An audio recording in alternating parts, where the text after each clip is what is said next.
All right, we are live. Happy iOS Tuesday. I know it's been a while. I have a guest on my channel, Dan. So, let's get started with kind of general rules for like our live streams, our chats. We are respectful to one another. So, and also like my live streams are extremely informal, so feel free to ask questions. We chat normally about iOS on iOS Tuesday. Um, and Today we have Dan. So Dan, why don't you go ahead and introduce yourself and kind of tell us a little bit about yourself, what you're doing right now, and all that jazz. You bet. So I am an iOS developer working on Acrobat Reader at Adobe. Um,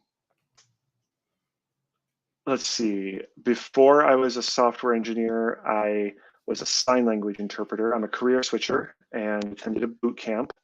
Um, I love mentoring folks that are newer to the field or trying to break into the field.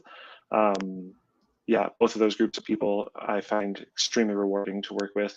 Um, I live in the greater Seattle area.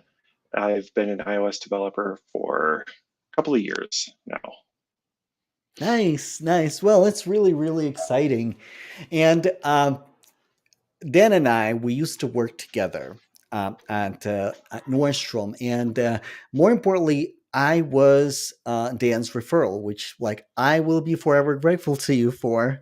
And We also have similar background because before and while I was doing behavioral health, I was also sign language interpreter, and it kind of one thing like led to another, and now we're both iOS developers. So let's start there. Like, why change?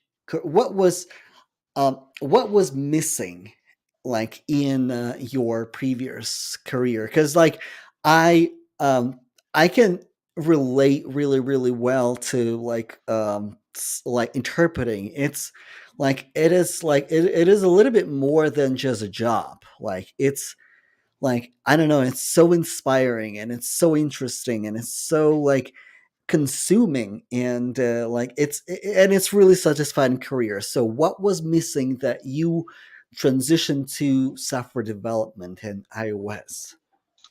Yeah, I want to say a couple of things about that. First off, I don't think that I don't feel like there was really anything missing.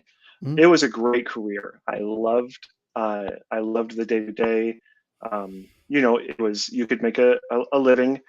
Um, you got to work with some amazing people, both that you were interpreting for from English to sign language and sign language back to English and other interpreters.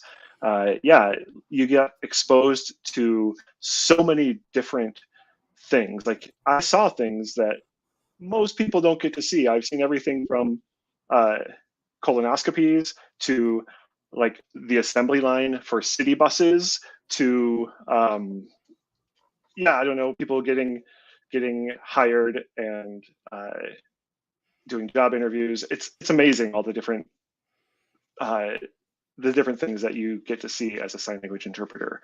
Um, so I think what kind of drew me toward software development was as a sign language interpreter and a freelancer. Um, I had like these monotonous tasks that I would do. And so I started automating these tasks. And the earliest software development that I did was probably in 20, let's see, it would have been like 2013, 2014. I was using URL schemes on the iPad to pass data back and forth between different apps. Uh, some would argue that that's not actually software development. I think it is. So that was some of the earliest things I was doing. Well, that led to learning a little bit of Python so I could do some scripting still on my iPad. Um, and once I got to that point, I found that the process of like making a tool, creating like this automated workflow that I could use repeatedly was super fulfilling.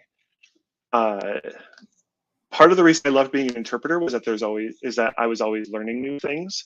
Well, as a software developer, you never stop having new things to learn. You're always learning something new.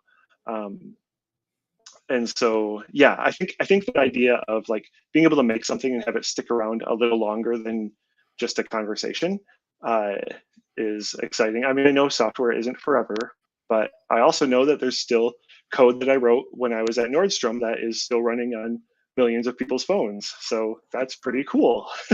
There sure is. There sure is. I No doubt. remember actually working with you, like, oh, that's Dan, and we pair on that thing. Yep, yep, yep.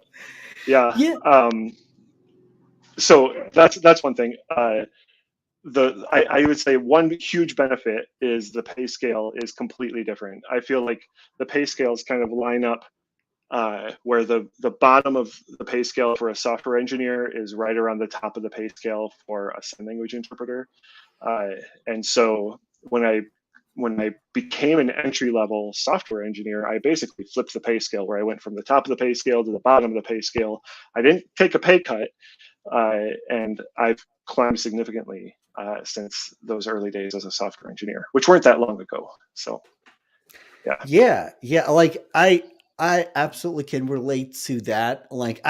Well, my story was a little bit different because, like, as a sign language interpreter, I was hired by like an entity, or like I didn't have to do like a lot of like tasks that like you had to do, but like I agree with that like concept and the pay scale. Like, yeah, definitely with behavioral health services and interpreting, like it just like, and it's so sad because like social workers, sign language Hmm. interpreters, Yeah. teachers, Hmm. those are very very valuable fields, and like we need them.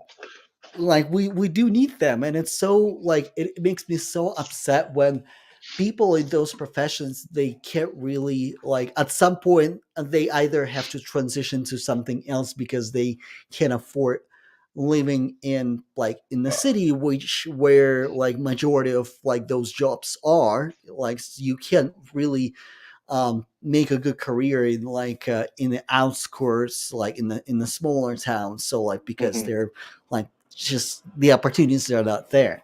So Right. tell me about um, why iOS development? Why not web or anything else, or like backend or anything, or like automation? Because like it sounds like you like automating things, and there's a huge need on the market for automation, starting from test automation to like just automation, like everything. Hmm. Yep. So, as I mentioned, I was using an iPad back in the early days of iPad. I got an iPad 2. I told myself when the first iPad came out, I'm going to wait for the second generation, and I think that was a good move. You got a camera; it was a lot smaller form factor, um, and I used the iPad 2 for like, I don't know, like 5 years or something as my primary machine. Like that was my primary computer.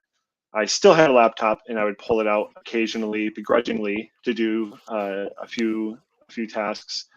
Uh, but like 98% of the time, I was using my iPad, and so that trend continued through the time when I decided to make a career switch. And the boot camp that I went to at that time had a track to learn iOS, and I thought, well, that makes a lot of sense to learn mobile development because, like, I know the ecosystem. I know what it's like to be a user, um, and so why not just start there? And also, like, you know, to be frank, when was first looking for my first gig, like when I was first looking to break into tech, I would have taken literally anything. I would have been happy writing like backend in Java or something like that.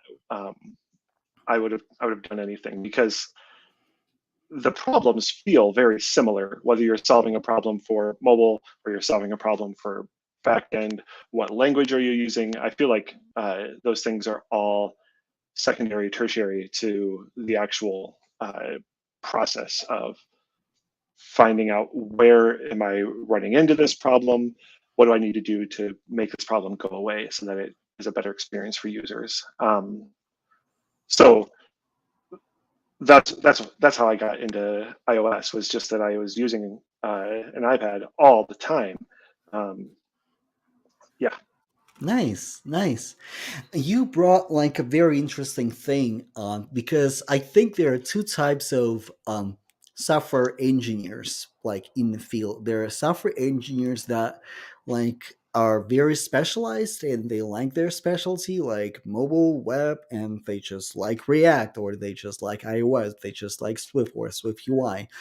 And they are software engineers who just like, I can do like literally whatever, I just solve problems. So I'm general purpose engineer. I can do iOS, I can do Android, I can do web, I can do backend. So for people who are trying to break into industry or thinking about switching careers, or maybe going like for tech career after like high school, so what would you recommend like to whether they have to choose their specialty, maybe not forever, maybe just like as an entry point, or like would you recommend them just like, well, you can learn programming and then figure out later? yeah. I think it's like way more compelling to create something that you can see, whether that's a website, an app. Um, if you're into like the first software development that I was doing was like manipulating text on my iPad. Um, so I would tell them, like, I would probably, if I would tell them, do what you're interested in. If they're like, I don't know what I'm interested in, then I would ask them some questions and kind of use their answers to guide them in and help them figure out like if they're on their phone all the time and they love Snapchat, or um, if they really like websites or something like that, then study that. I think that there are jobs in all of the subspecialties within tech. You're going to be able to find work. Um, One could argue that uh, there are more jobs for web developers than there are for mobile. That being said, the people that I know who have developed good skills have been able to find a job generally within a couple of months as mobile developers. So, um, like There's once so once once they get to the point where they're ready to start interviewing, like actually ready, yeah, it doesn't take long.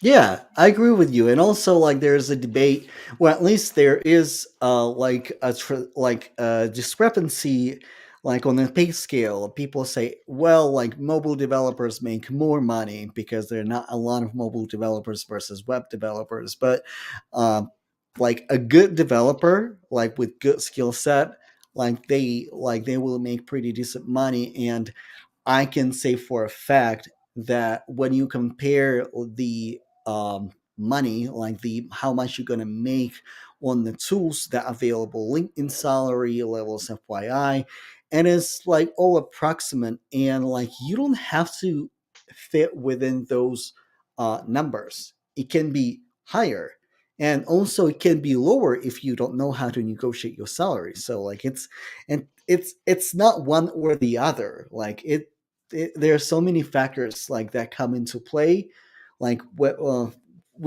those kind of things. And the same for the roles. Like yeah, like and I think that there's a place for every specialty. There's a place for like web developers. There's a place for mobile developers, and there's another argument going around that like, well, native mobile development is going to die because everybody goes like hybrid with React Native or Flutter. But I like it's not necessarily a fact. And when you are like in the industry, like just learning another tool, It's just, like just a different language, just a little different tool. But like now, especially with Swift UI, Jetpack Compose, and Flutter, those three tools there looks fairly similar. They operate within the same concepts. Yeah, I agree with that. If mobile work is going away, then someone should tell the recruiters on LinkedIn, because I'm getting hit constantly by recruiters. Hey, we have this great job for a native iOS developer. So yeah, from what I'm seeing, and and I'm just one data point, but uh, in my experience, this demand is as strong as ever. So, and part of that, is that I've got a couple of years of experience now. People see some like pretty big name companies that I've worked at. So I think that helps, but uh, regardless, I don't think, at least I'm not seeing a downturn in the demand for mobile developers. Not to say that it won't come, and uh, yeah, like I've said before, I don't think it'll be hard to pivot from like a solid mobile developer to becoming any other kind of developer. Yeah, James said like I still get a ton of recruiters DMs as a junior. Like Hmm.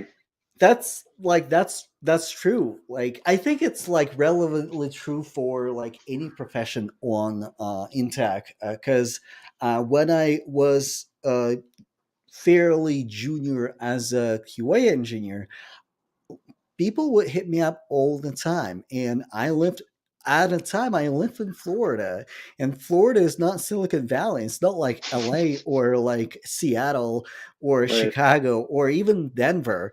Hmm. It's it's like there are companies there, but like constantly getting contacted by recruiters, even as like not so senior like engineer, like that is definitely true. So then tell me about how you actually learn your skills, like your craft. Like did you go to a boot camp? Did you go to like for a computer science degree, or like did you teach yourself, or anything in between? Well, I mean, I think no matter how you learn, there's a ton of learning on your own. That being said, I did go to a boot camp, and it was really good. Like I feel like the foundation I have, I still go back and reference like the recorded videos from when I was going through the boot camp. Like they covered a lot of ground with us, knowing that we weren't going to master everything that they taught us, but they were exposing us to all these different technologies. And uh, oftentimes, even if I'm not like getting everything that I need from the old videos, like they'll refer to something that provides more resources, and I'm able to um, learn more that way. But yeah, I mean, I feel like the majority of structure for my learning did come from boot camp. Yeah.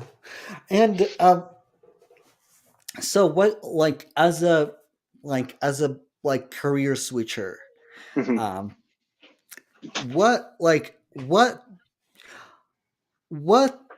do you miss about your previous career in tech, and vice versa? Like what would you like your previous career to have that tech has?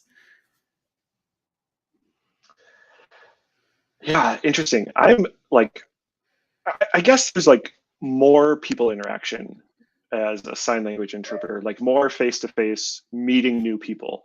You're around the same people every day pretty much as a tech worker. And I mean, there's pluses and minuses to that.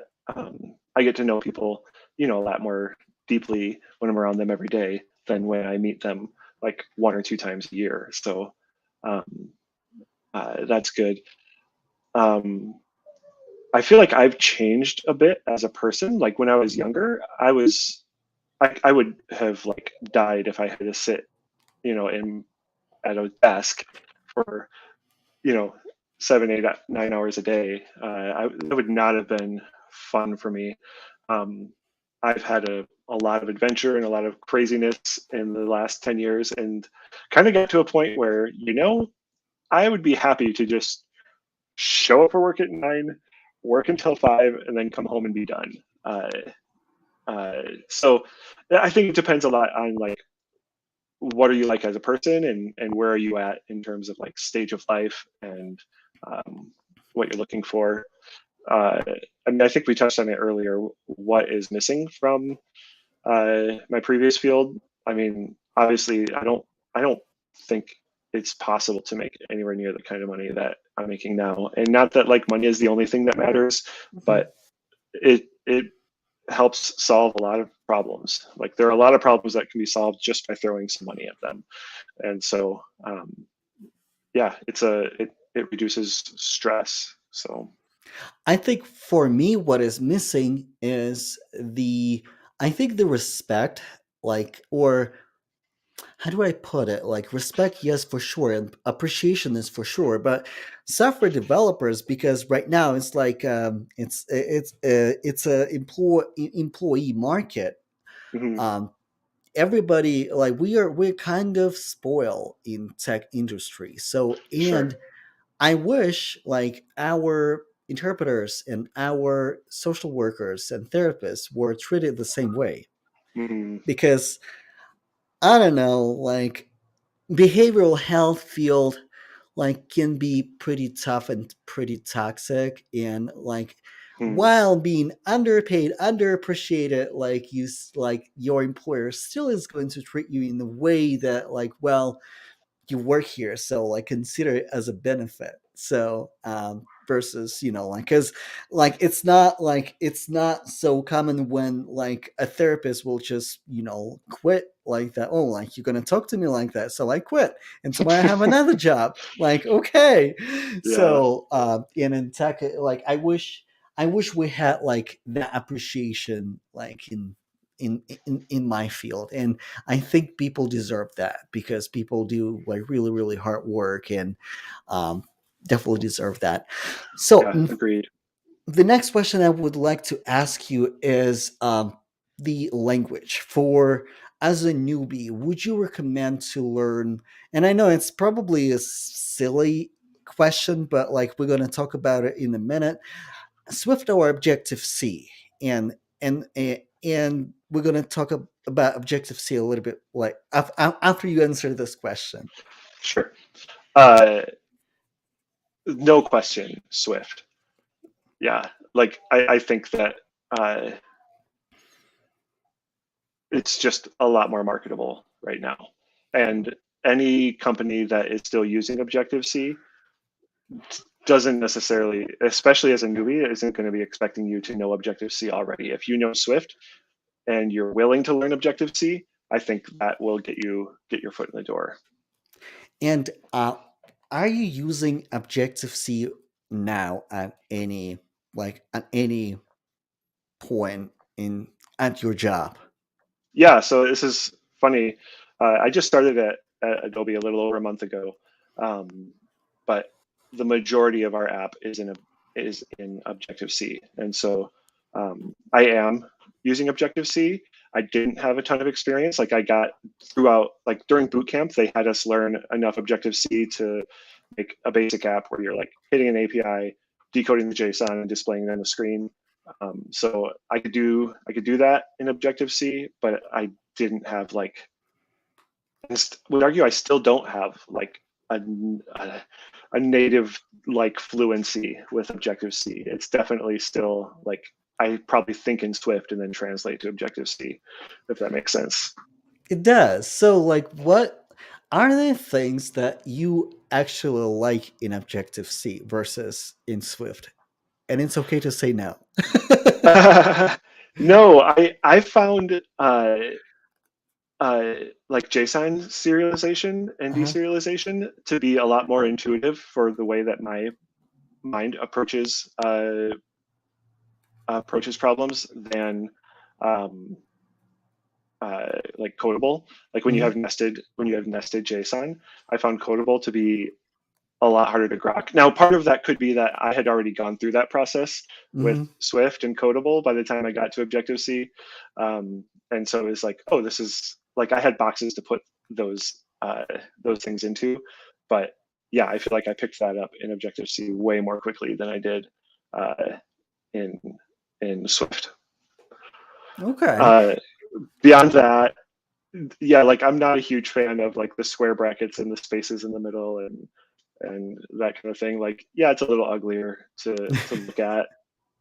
Objective C is, but I mean, obviously, a ton of amazing apps, and almost all of the frameworks that we use as Hmm. iOS developers are made in Objective C. So um, I feel like we need to be careful not to trash it too hard because, uh, uh, yeah, like that's the foundation that we're all building on.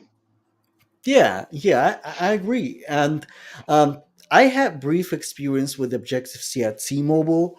Um, for me, it's how would I describe my experience? It's like it's like imagining that you go to a foreign country and like you don't like you know how to say hello, and you know how to say how are you, and that's it. And now you need to go and buy a train ticket. And so you stay there with a like dictionary and like what is a ticket? What is a buy? What is it what's all other things? And like you go to the clerk and you're trying to like translate as you go, like very awkwardly, and then like you feel so happy when the clerk actually understands you, like, oh yeah, you need a ticket, like of course. And like Yes. that was my experience with Objective C. And I almost had a panic attack when I got a feedback on my MR, like, well, can you actually change that? We can actually do it on a higher level. Like, uh-oh, like, no, I actually messaged that person. So like, you know what, I can do it in the higher level. We can pair. You can explain to me how to do it on the higher level, but like I literally can. I see the bug, I fix the bug, it works, help me. And he approved my MR. He said, like, you know what, that's fine. I'm just Oh, being that's funny. picky. Yeah, But like that's funny. it's definitely like a paradigm shift. And it took me a while to like really be like read the code as fluently, like, oh, like this thing is does that, oh, in like to in order to call this, I need to call that, like I do in Swift. And I mean, another thing like that, I was a framework developer and we developed Hmm. frameworks in Swift, didn't help because like I only touched the main app in Objective C, like, okay, like where do I go from there? Oh, okay, there. And like you kind of know enough, like I was kind of like a tourist in that code base, like, okay, Hmm. I can go to McDonald's and order me food, so I'm not gonna starve, like that's enough for me. um but what kind of challenges did you have with Objective C coming from Swift? So, yeah, I mean, to be honest, in my current role, I'm like so far all I'm doing is like fixing some bugs here and there. So it's mostly just like tracing through the code, figuring out where are things going off the rails, and then either adjusting the rails or adjusting the direction of the train, I guess.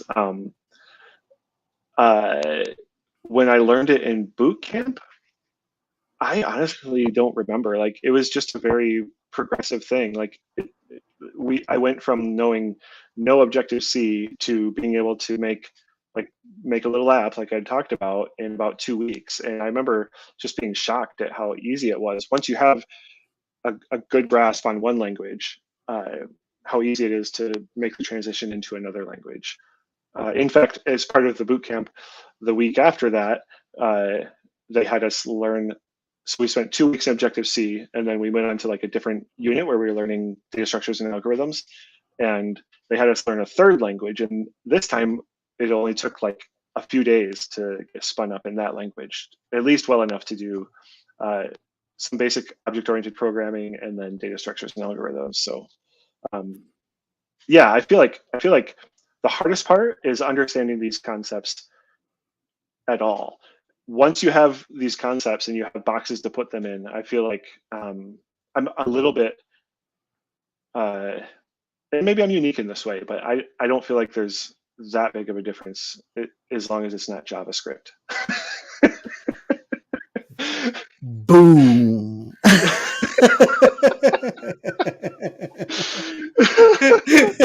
Yes. Okay. I actually like JavaScript. Like, I don't Yeah. know.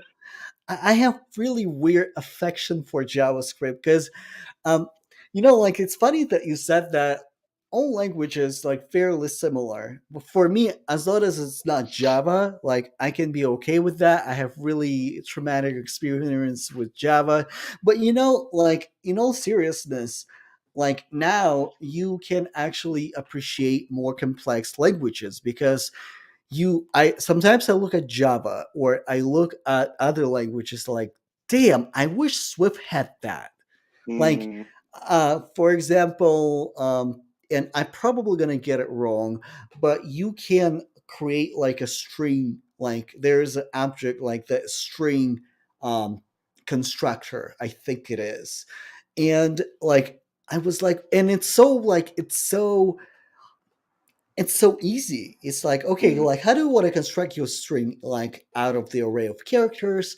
Do you want to do another string? Do you want to compile two strings? Do you want to like translate something into string?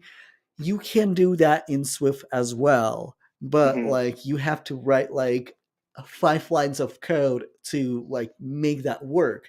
Versus in Java, it's just like string and like and again, I probably gonna get that wrong, but like that, like things like that kind of like amaze me and like m- w- make me help me understand like the code and like the technology like a little bit better.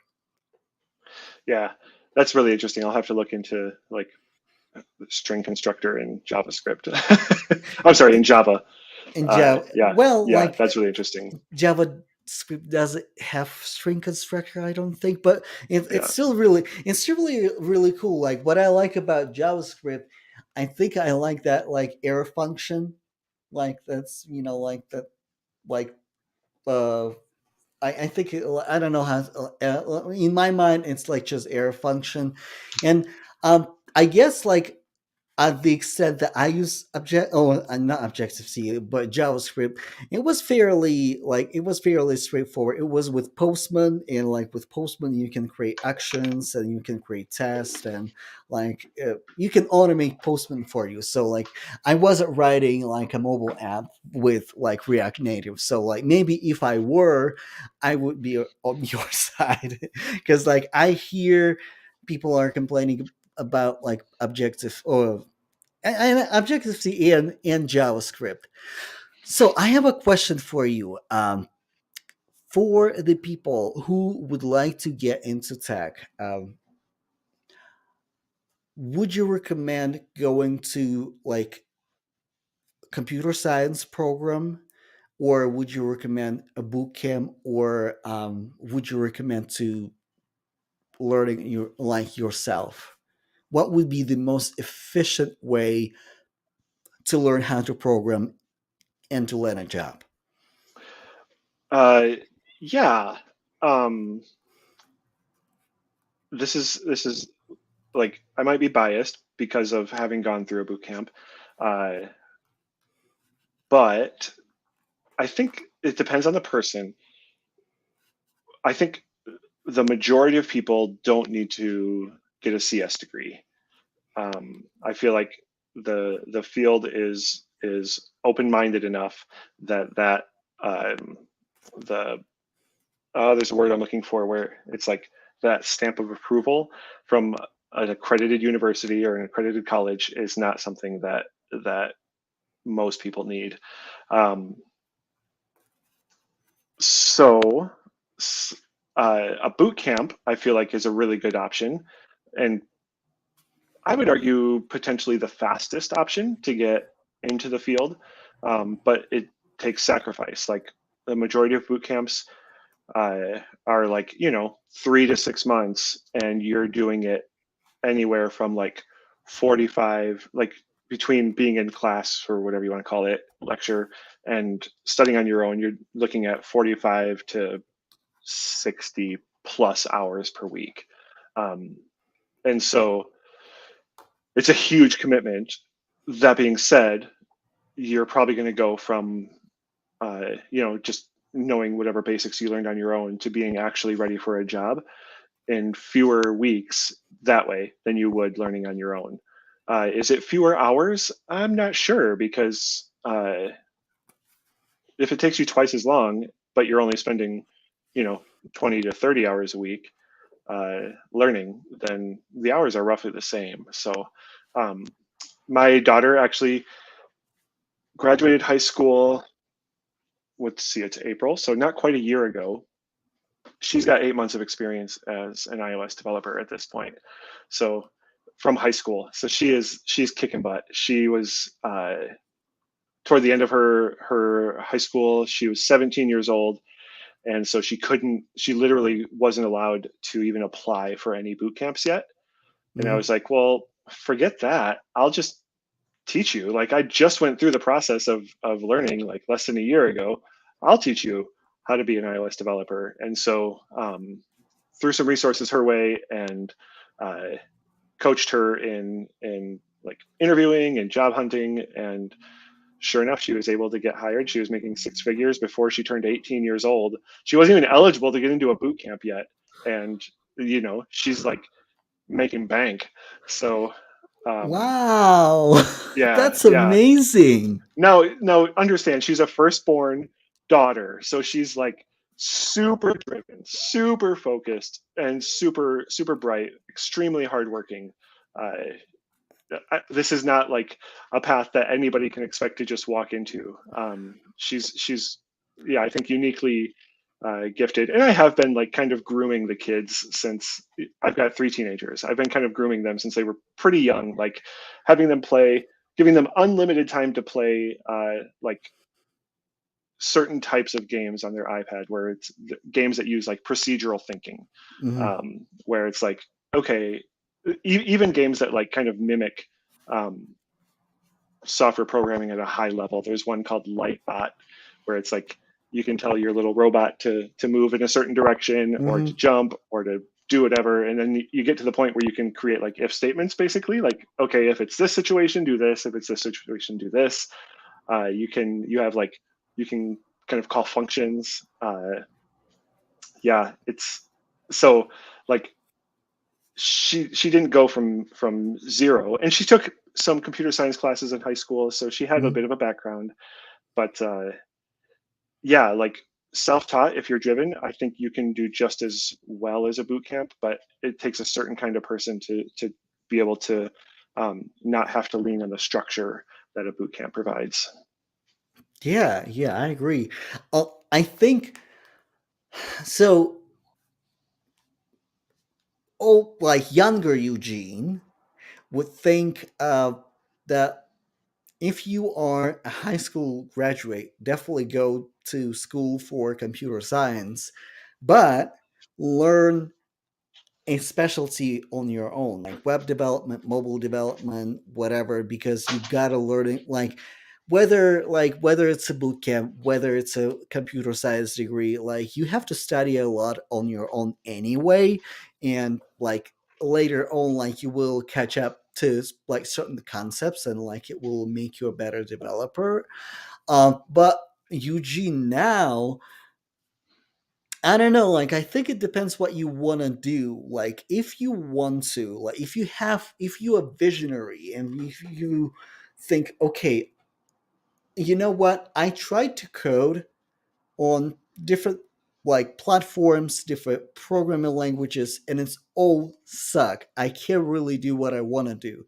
I want to create a programming language. Like iOS sucks, Android sucks. I want to create a new platform for mobile. So, like I would say then like maybe it will be beneficial to go to computer science because Hmm. like you will have you will have the basics to build something like that in a more structured way. It's not like that you can do that if you like just work in the industry for like 5, 10 years, and like you see a lot of things, how a lot of things are done, and dedicate time and like to sit down and like really study a few programming languages, how they work. Sure, you can develop your own, and people have done it, but like if you visionary like that, then computer science will definitely help you. Also, like if you are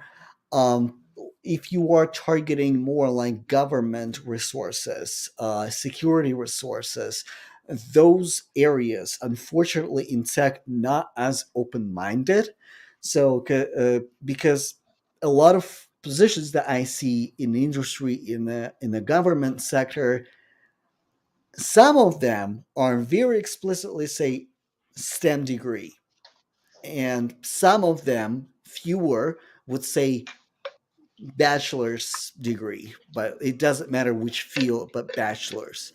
So, but that aside, I think going to a boot camp or like teaching yourself how to code will get you there. Hmm. Yeah. So, uh, since like we are both have connection with with deaf people and deaf world and deaf culture, what do you think iOS developers should be mindful of when developing apps? Like any like what so like when you're developing your apps, what comes to mind? Like, oh, a deaf person probably wouldn't like get it right, or like it probably would be problematic or like difficult to use, like if you can't hear, or if you like if you're a deaf person from that culture, from that background. Hmm. Well, I mean, I think the only thing I mean, I think deaf people can do anything that uh, hearing people can do, with the exception of hearing. And so, Mhm. um, I think the primary thing is if there are audio cues that are part of your app, just make sure that those are accessible either visually or through like haptics or something like that. Mhm. I feel like, yeah, like uh, most apps are like primarily visual, and so deaf people are at uh, less of a disadvantage in this. I may not be phrasing this the best way, but less of a disadvantage than people with uh, some other disabilities. Like even color blindness Mhm. can be a bigger barrier uh, to use if developers aren't aware of having proper amounts of contrast in their apps, um, than than deafness. And arguably, colorblindness is, in almost every other part of life, is a smaller barrier than I think Mhm. deafness would be. Um, so yeah, I mean, I think that's the only thing that is kind of missing, if you will, for a deaf Mhm. person, is the ability to hear. And so, as long as you're providing some other like uh, secondary form of input with those sounds, whether that's through haptics or visual, Mhm. I think you've pretty much got your bases covered. And for the sound, like I always keep my phone on silent. So like I am so surprised when like I turn the like sound on my phone and I use some of the apps. Like, oh my gosh, it has sound. Oh, like oh, it's talking to me. Like, oh my god, I have no idea. Like Yeah, they were actually saying things to me, and like, I was so clueless. And like there yeah, was obviously no like subtitles or like anything like that. Like some, I agree with you. Even as a hearing person, like I want to know that my app is talking to me right now, or there's some sort of like a music, or you, you know, like or like show me indication like hey, like do you want to silent your music right now. Like, oh, like apparently there's music. I would add one thing. I would probably think about the language too, and it's not just for deaf people; it's for everyone. Certain, sometimes developers, and not just developers, but sometimes product people are trying to be clever and like market the Mm, product in a certain way, but that marketing might be misunderstood or not understood by certain people. Not everybody is going to get your humor. Not everybody speaks like the English as a first language. So like if you just mhm, move yep, from yep. another country, or like even if you just move from the UK and or Australia, and you have certain way of saying things, a certain slang, I mean, obviously, like British people, like Australians, they would probably understand. But like, if you put something very like American, like in a way that you're phrasing in your app, that might be misunderstood or missed by other people, including deaf people. Because sometimes my brother is deaf, and like he would call me like, what does it mean? And like it's not like that he can't understand things that he can read. It's just like things are phrased in a way that like, wait a minute, it took me a second to like stop and think about what that sentence is actually trying to say. So Hmm. like the language, because like especially Yep. nowadays, like people don't stop and read and focus, like people skim everything. Mm, So like that information has to be grabbable. Like, okay, like, oh, I know exactly what I need to do. And other things, like, I don't know, if you want to be clever, like be clever with your design and like experience, and like, I don't know, like maybe like some other things that can catch people easily. yeah, yeah, that's a really good point, and I totally missed that. But you're absolutely right that English is not the first language for uh, a lot of people that are using apps in English. So, including deaf people. So, yeah, good call. Thanks for that. Yeah. So I guess like what advice would you give people who are thinking about going to into tech, and maybe thinking about switching career? um where should they start? And I think more importantly, like how to figure out if it is for you. Because like, Mm, unlike all other YouTubers, like, oh, like everybody should code, I think tech is not for everyone. You should try and see if it is for you, and if it's not for you, that's fine. So what would you like, what kind of advice do you have for those people who are trying to figure out the next step? yeah, I think the biggest thing that I would say is find a community because when you're building something like an app or a website, there there are so many ways that things can go wrong that no course can really teach all of those ways. And if you're following a course and you're just doing, following A, B, C, D, E, well, what about when you go to build your own thing and you need to do something differently, but it's not working, but you have no idea why? Having access to a community that you can connect with and say, hey, why is this not working? And being able to have folks respond to you that way, um, that is, I feel like, invaluable. I feel like well, at least when I was learning, the thing that made me want to quit more than anything was feeling stuck and not knowing how to move forward. And I think that having a community is like a hedge against that feeling. Um, uh, yeah, so that to me, that's the biggest thing is to have a community where you can get unstuck. Um, there was a couple other things that I thought of when you were talking. Can you just ask me the question again? Yeah, what advice do you have for people who are trying to get into tech, and how to figure out if it is even for you? Yeah. Okay. So, how to know if it's for you? I feel like, um, first of all, I think I agree with you that it's not for everybody. Not everybody is going to enjoy it.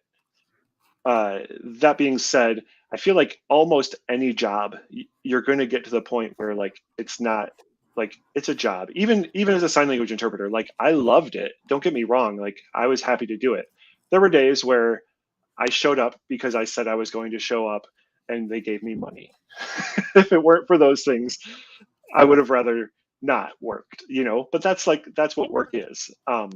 That being said, like if you hate it, that's no way to live life. Like you're better off finding another way. There are a lot of ways to make good money outside of the tech industry.